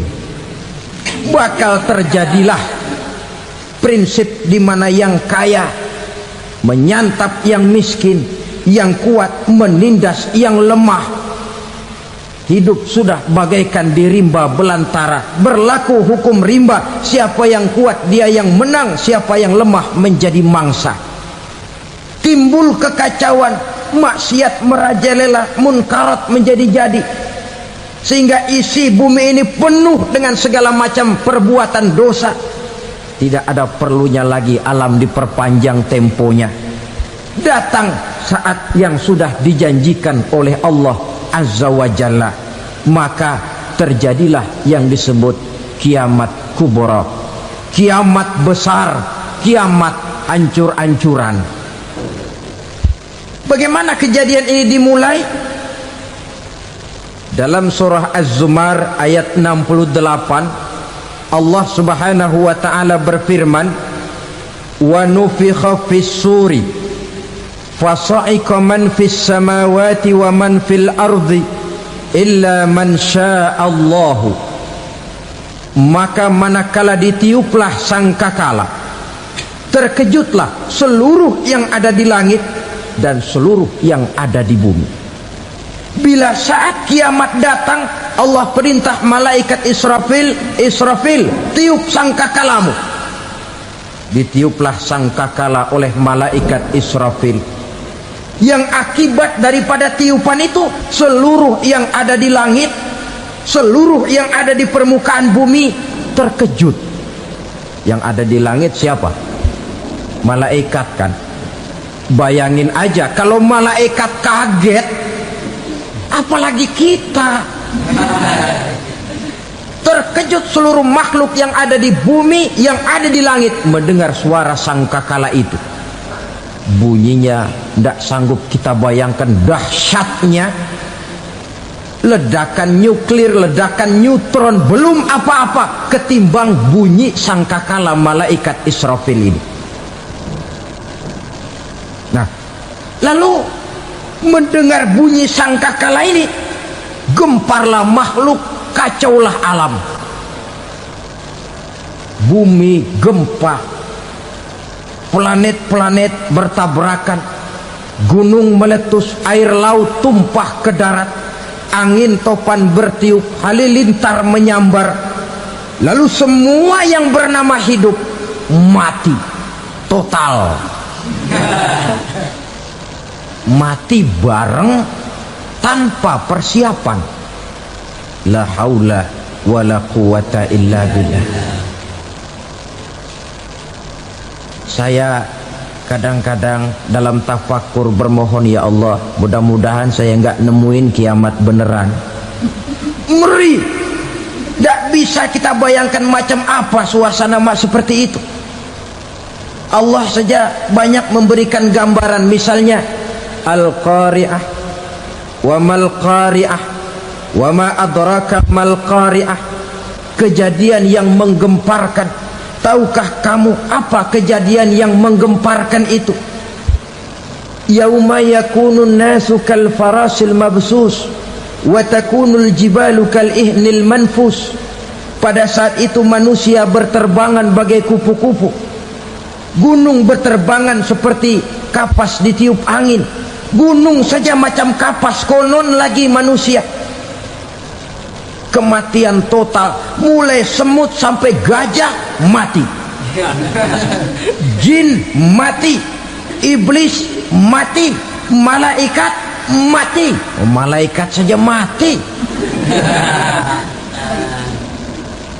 Saudara hadirin yang saya hormati, kematian total yang tanpa persiapan. Orang bilang, Pak, kalau mati bareng begitu yang repot malaikat maut dong ya, cabut sana, cabut sini.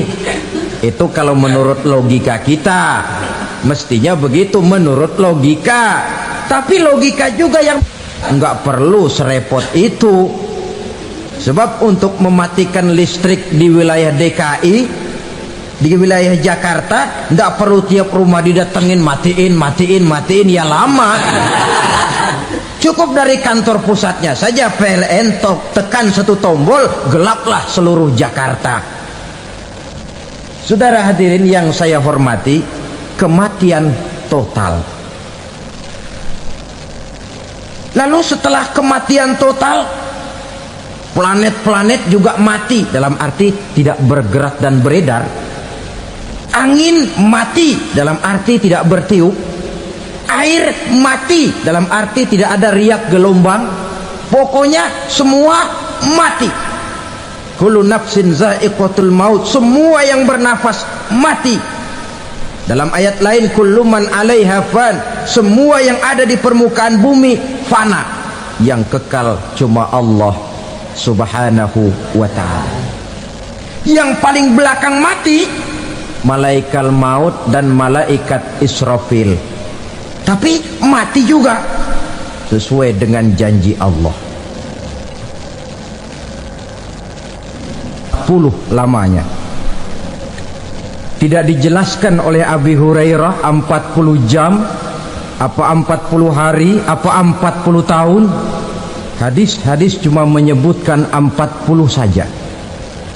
Sunyi alam, yang tinggal cuma Allah saja lagi. Ketika itu Allah berseru-seru, katanya, limanil mulkul yauma, siapa para penguasa hari ini?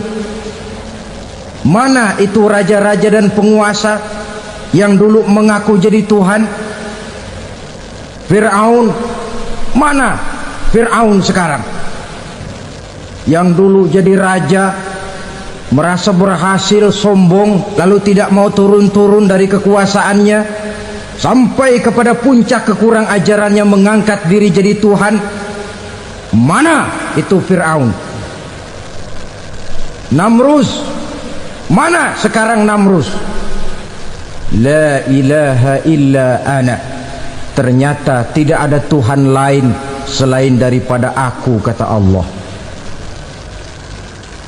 Proses kemudian, saudara-saudara, turunlah hujan dari langit. 40 lamanya hujan itu. Tidak jelas juga 40 jam apa 40 hari. Setelah air turun membasahi, datanglah tiupan sangkakala yang kedua.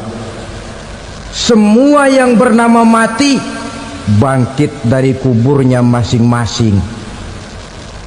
Ini yang disebut Yaumul Ba'thi, hari kebangkitan. Allahu Akbar. Pada saat kita bangkit dari kubur kita masing-masing, kumpul di padang mahsyar namanya. Bayangin aja, saya sendiri nggak sanggup bayangin. Manusia sejak zaman Adam sampai zaman kiamat kumpul bareng di tempat sama. Berapa banyaknya itu?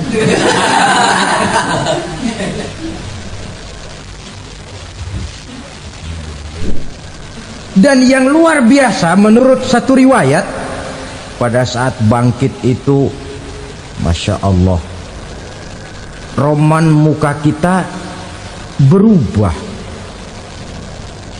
disesuaikan dengan amalan kita waktu di dunia ini.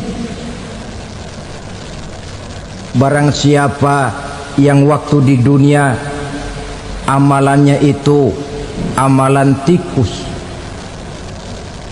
di akhirat nanti dia bangkit dari kubur, mukanya seperti muka tikus. Gagah betul badannya, tapi mukanya seperti tikus. Kenapa? Amalannya waktu di dunia seperti amalan tikus. Apa amalan tikus itu? Suka ngegeragoti barang yang sudah disimpan rapi-rapi. Orang sudah simpan uang rapi-rapi, simpan perhiasan rapi-rapi, digeragoti oleh tikus. Maling-maling, pencoleng-pencoleng, koruptor-koruptor, itu nanti di akhirat nanti kita lihat mukanya seperti muka tikus. Oh, ini waktu di dunia suka nyolong, hanya seperti muka tikus. Barang siapa yang waktu di dunia ini amalannya itu amalan macan, dia akan bangkit nanti mukanya seperti muka macan. Apa amalan macan? Macan itu amalannya menang-menangan. Orang yang mau menang saja, nggak mau mengalah. Coba lihat di hutan. Kenal hutan nggak? Di hutan, raja hutan di mana-mana pasti macan. Betul kan? Betul. Padahal hutan belum pernah bikin pemilihan umum. Tapi macan tidak peduli ada pemilihan umum apa tidak, pokok saya raja. Sebab apa? Macan jadi raja itu bukan karena benar, tapi karena kuat jadi raja. Setelah dia jadi raja, rakyat hutan yang mesti dilindungi malah dimakan oleh raja macan. Kambing rakyat hutan dimakan oleh macan. Ayam rakyat hutan dimakan oleh macan.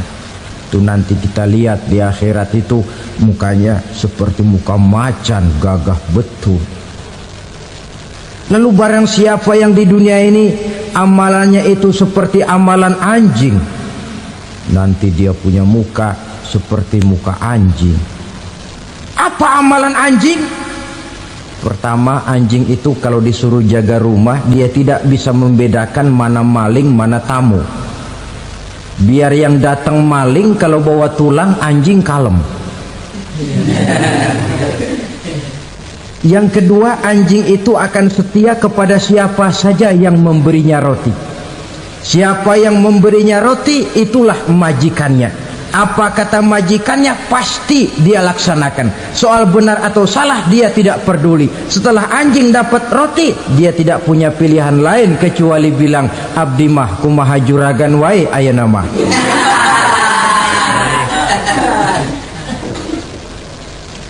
Saudara hadirin yang saya hormati,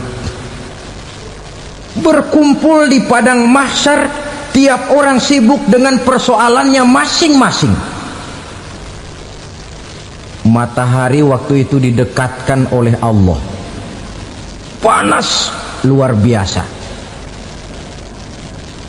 Ada yang saking panasnya itu mencucurkan peluh keringat sampai sebatas mata kakinya.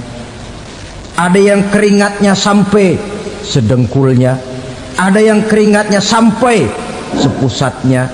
Ada yang keringatnya mengalir sampai sebahunya. Ada yang kelelap oleh keringatnya sendiri, sementara orang di sampingnya nggak apa-apa. Bergantung lagi amalan dia waktu di dunia ini. Saudara-saudara, sebagian orang Dalam kepanikan padang mahsyar berombong-rombong datang mereka menghadap Nabi Adam. Ya Adam, anta abal bashar. Hai Adam, Tuhan adalah bapak moyang manusia. Kami sebentar lagi akan disidang, dimintakan pertanggungan jawab. Tolonglah kami, hai Adam. Kata Nabi Adam, jangankan nolongin sampean, saya sendiri tanggung jawab di hadapan Allah ketika dulu tidak boleh makan huldi, saya serobot. Sudahlah, urus diri masing-masing saja, nafsi. Begitu kata Nabi Nuh, begitu kata Nabi Ibrahim. Tiap orang bertanggung jawab sendiri-sendiri. Ketika itulah saudara-saudara, nikmatnya menjadi umat Nabi besar Muhammad sallallahu alaihi wasallam. Sebab apa? Walaupun menurut abjad kita ini umat paling belakang, paling belakang kita ini toh, karena Nabi Muhammad adalah Nabi akhir, tapi akan dihisap lebih dulu, lewat di atas sirat lebih dulu, masuk surga lebih dahulu ketimbang umat-umat belakangan. Ketika Rasul mendekati ajal, beliau tanyakan itu kepada malaikat Jibril.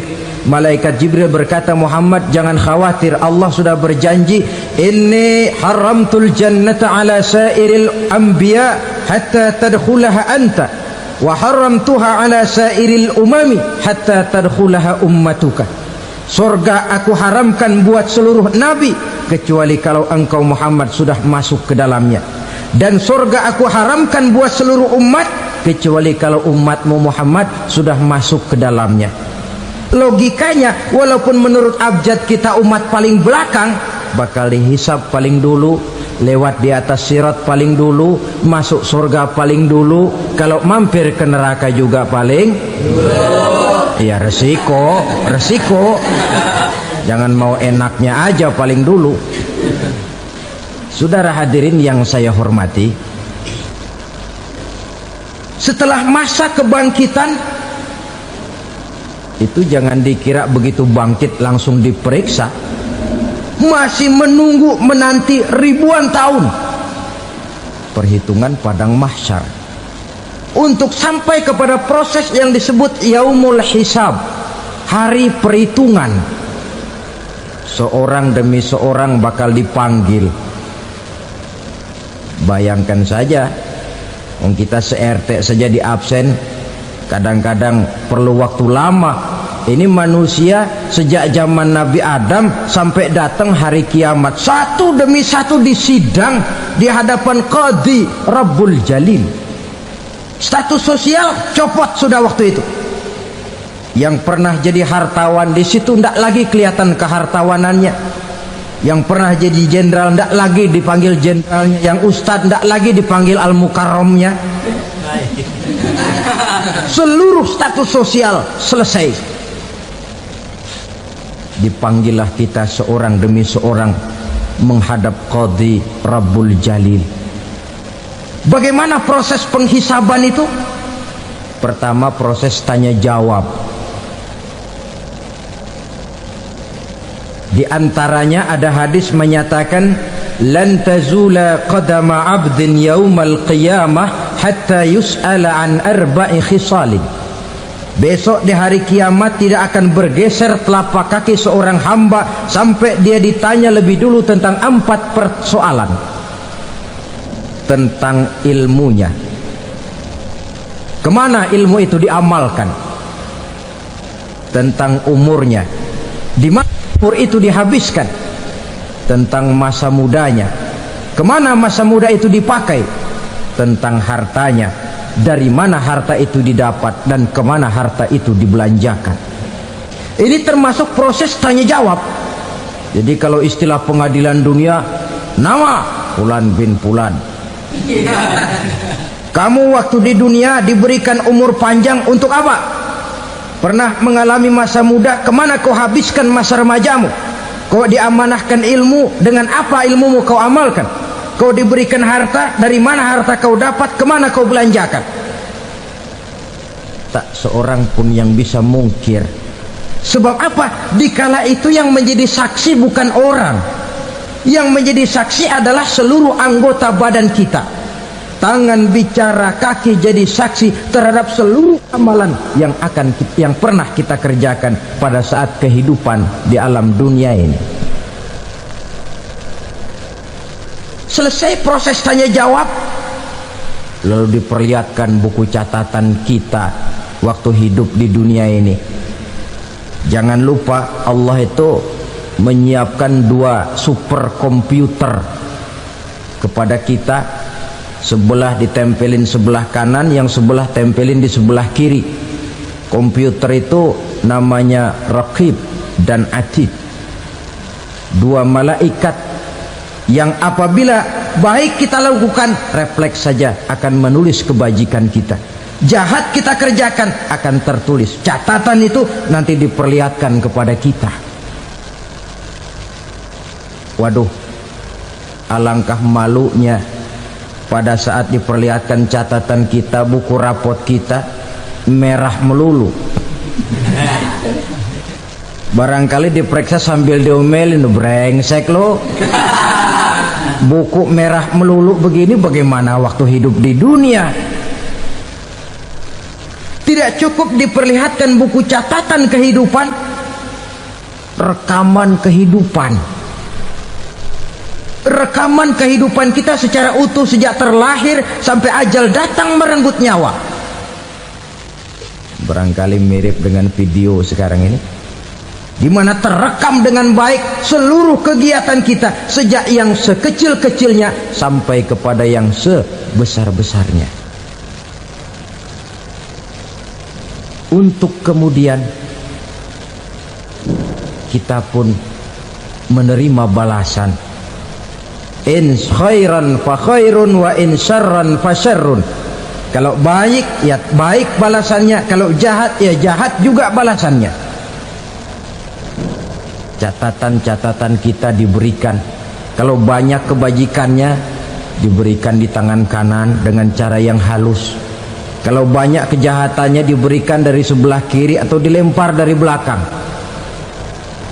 Itulah sebabnya sejak di dunia ini kita sudah mohon kepada Allah, ketika berwudu membasuh tangan kanan, apa kita bilang? Allahumma a'tini kitabi biyamini wa hasibni hisaban yasira. Ya Allah, berikan saya kitab di tangan kanan, dan kalau saya memang perlu dihisap, hisaplah saya yang seringan-ringannya.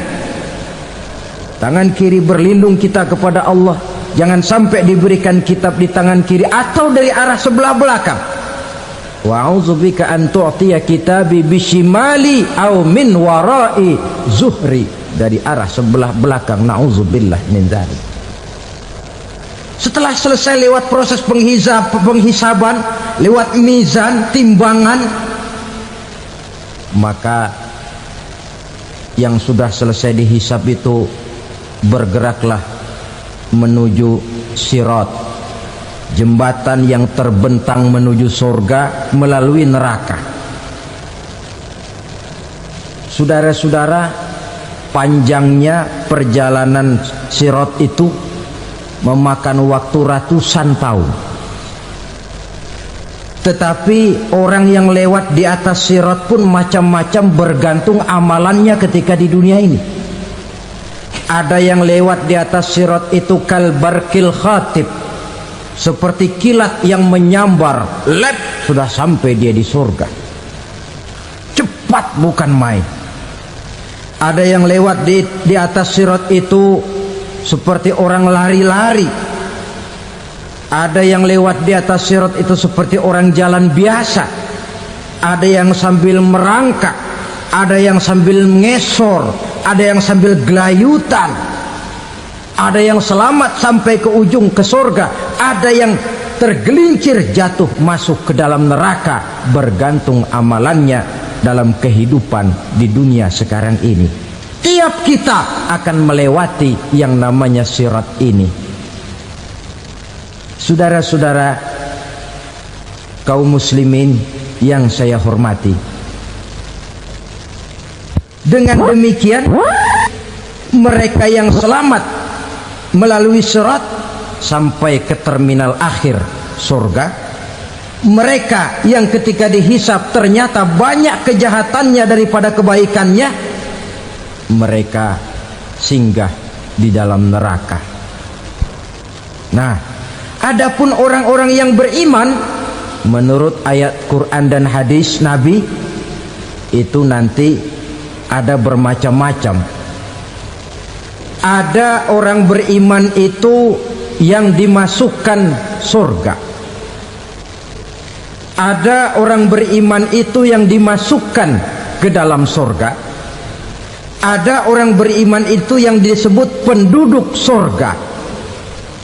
Kenapa lain-lain, Pak? Karena waktu di dunia amalannya juga lain-lain. Ada orang beriman yang masuk surga. Ini paling murah tiketnya. Mau masuk surga? Kata Nabi begini, ma min abdin qala la ilaha illallah thumma mata ala dhalik illa dakhalal jannah. Kalau seorang hamba sudah mengucap dua kalimat syahadat, dia yakin dengan kebenaran kalimat itu sampai matinya, orang itu akan masuk surga. Abi Dzar yang waktu itu diajak bicara heran, ya Rasul kok gampang betul? Iya, walaupun orang itu mencuri, iya, walaupun orang itu berzina, iya. Biar dia mencuri, biar dia berzina, kalau dia sudah mengucap dua kalimat syahadat, dia yakin dengan kebenaran kalimat itu sampai matinya, itu orang akan masuk surga. Jadi masuk surga cukup dua kalimat syahadat, yakin sampai mati, masuk surga. Itu perkara masuk.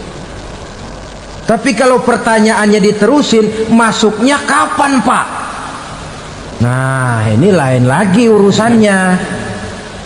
Sebab ada yang masuknya itu langsung, ada yang mampir dulu. Di sana tempat cuma dua, kalau tidak surga, neraka. Mau ke surga tapi mampir dulu, yang mampirnya jelas di neraka. Kenapa? Dalam hadis qudsi ada riwayat, nanti itu di akhirat, setelah Allah selesai mengatur penduduk surga masuk surga, yang neraka masuk neraka, Allah berkata kepada malaikat Malik, malaikat Malik, labaik ya Allah, itu bajingan-bajingan tengik, manusia-manusia durjana yang waktu di dunia tidak mau sujud, jauh dari ulama, gemar melakukan yang munkarat dan maksiat, hidup di tengah masyarakat selalu jadi bibit keonaran, kufur, sudah masuk neraka semua. Sudah ya Allah. Nah, kalau sudah, coba sekarang kamu masuk, Malik. Saya, iya, masuk neraka. Mau apa ya Allah? Kata Allah, akhriju minan nar man kana fi qalbihi misqala habbatin min khardalin min iman. Kau masuk neraka, cari di dalam neraka orang-orang yang ada imannya walaupun kecil sebesar biji zarah, angkat mereka keluar. Masuk malaikat Malik ke neraka, cari orang yang ada imannya, korek-korek. Ya repot, udah pada gosong. Yang ada imannya diangkat ke atas, yang ada imannya diangkat ke atas, lalu dimandikan di Nahrul Hayat, namanya sungai kehidupan di akhirat nanti. Cakep lagi rupanya, bersih lagi wajahnya, apel di hadapan Allah. Kata Allah, bagaimana mas? Kapok nggak sampean? Kapok ya Allah. Nah, kalau kapok, idhab fadkhulil jannah, pergi masuk surga sana. Berangkat mereka ke surga, ketemu sama teman-temannya yang udah sampai lebih dulu, yang nggak pakai mampir lagi. Terjadi dialog. Kata teman-temannya yang udah pada nyampe duluan, mas, iya, emang baru sampai? Saya baru sampai. Memang mampir di mana dulu mas? Kita sudah lama sampai di surga. Saudara buka surah Al-Muddatsir ayat 34-35. Ma salakakum fis saqar? Kenapa kamu mampir di neraka Saqar? Qalu lam naku minal musallin. Mereka menjawab, kami mampir di neraka Saqar mas, gara-gara dulunya kami waktu di dunia tidak pernah sholat. Tidak pernah sholat? Tidak pernah. Kan rumahnya dekat masjid. Cuma dekat doang mas. Sholat mah enggak saya. Enggak pernah ngasih makan fakir miskin, enggak pernah hadir di majelis taklim, pendeknya enggak pernah melakukan kebajikan, maka saya pun mampir di neraka sakor. Untung betul saya punya iman mas sedikit. Waktu hidup di dunia dulu saya pernah mengucap 2 kalimat syahadat, sekali-kalinya waktu mau kawin. Masya Allah. Untung saja kawin, kalau nggak kawin polos.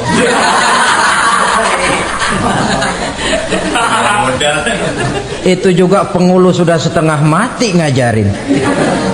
Asyhadu alla, asyaduaan, asyaduaan.